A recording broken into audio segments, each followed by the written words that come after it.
Egbe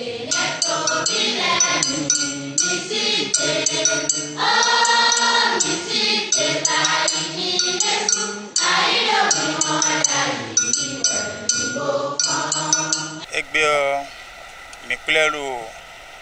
ajodo yeme yin to vite aussi esodo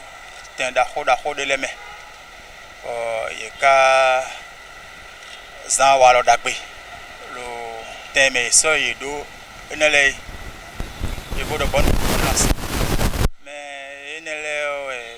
miro ajodo de fi ban kwene ko di bleu minero ministère de la culture egbe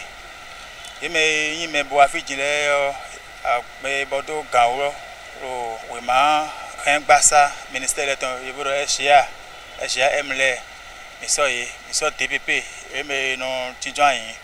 bono lenu bono tonu ro de mina wa no so gbon edie lo ministère mi ton alo direction mi ton de mina wa gbon bora inu kan die eme nele miso chule so directeur de l'École aljodo me réseau BENIN espoir ONG le biblo le fio oui de mina blo gbon to ya la menu ye mi to ya la menu ye ya level force toju aso rumo automitona inu kan noé jemiro wa le fie jene bokal gbe wan sado me pour asode me pour asode fide do e ma version do e kuro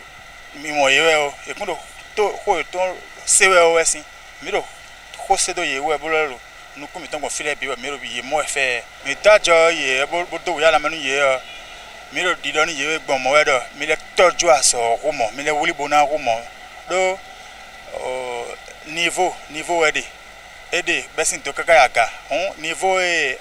awa so be so ajonu egbetiyan ala to kan rumo en ala yawo ede fo bara so de vonu amaro kwato do awo ejo kwato do awo we do finity ede alopa mi do bi oyero in level khuda so level wuli bona so rumo azan fi de lemetiyan mi na level bro devo le 8 décembre ejawe en ala bro devo en bro 35e ko